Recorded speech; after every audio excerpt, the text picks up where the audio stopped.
পৃথিবীতে ঝাঁটা, উষ্টা আরও যদি কিছু থাকে, যে জিনিসটা হচ্ছে সবথেকে জঘন্য বা ঘৃণ্য, সেটা খাওয়ার জন্য কারা যোগ্য জানেন? যে সমস্ত পুরুষ নিজের ঘরে বউ রেখে অন্য কারো সাথে পরকীয়া করে।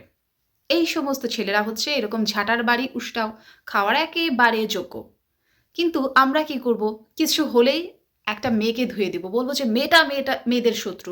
এই মেয়েটা তার বান্ধবীর জামাইয়ের সাথে পরকীয়া করছে, এই করছে, সেই করছে। তার বান্ধবীর জামাই কি করছে ভাই? সে তো তার বান্ধবী, তার ঘরের মানুষ না। তার সাথে গিয়ে বান্ধবী জামাইয়ের সাথে গিয়ে প্রেম করেছে। তার বান্ধবী জামাই কি করেছে?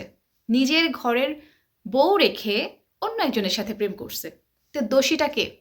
ধোঁকাটা কে দিয়েছে?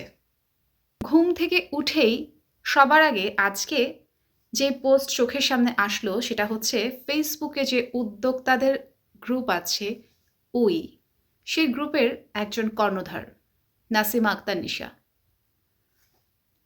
সম্প্রতি তিনি পরকীয়া করেছেন এবং এটা নিয়ে পুরো ফেসবুক একেবারে তোলপাড় সব কিছু হয়ে যাচ্ছে যে এই মহিলা খারাপ, মহিলা ভালো না, এটা করেছে, সেটা করেছে, মানে সব কিছুতে হচ্ছে নিশার দোষ।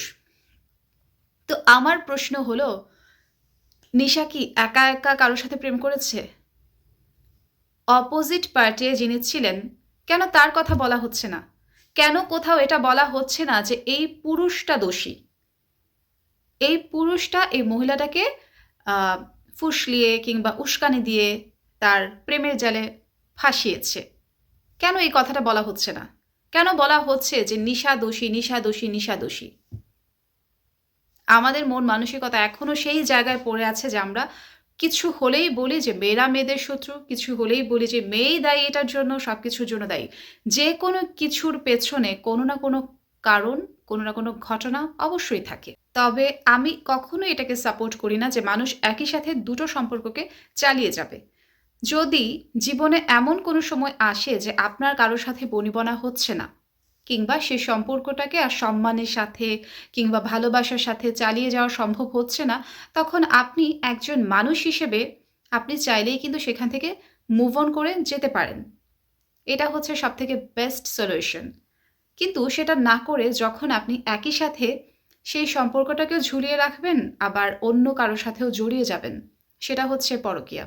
এবং এই সম্পর্কটাকে আসলে কন্টিনিউ না করাটাই ভালো। যে কোনো একটা জিনিসকে জীবনে বেছে নিতে হবে যে আপনি কি চান। আমি অবশ্যই বলব যে নিশা যে কাজটা করেছে এখানে সেটা কখনোই আসলে ইতিবাচক বলা যাবে না। কিন্তু তার মানে এটাও না যে সব দোষ শুধুমাত্র তার একার। একা একা কখনো একটা মেয়ে কারো সাথে পরকীয়া করতে পারে না। পরকীয়াও যদি করতে হয়, সেটার জন্য একটা পার্টনারের প্রয়োজন পড়ে। এবং দোষী যদি হয়ে থাকে, সেই পার্টনারও দোষী থাকবে। শুধুমাত্র মেয়ে বলে, নারী বলে যে আপনারা তাকে দোষ দিয়ে যাবেন যে সে এটা করেছে, করেছে, করেছে, সে দোষী। একটা মেয়ে সংসার ভেঙে দিচ্ছে, এই করছে।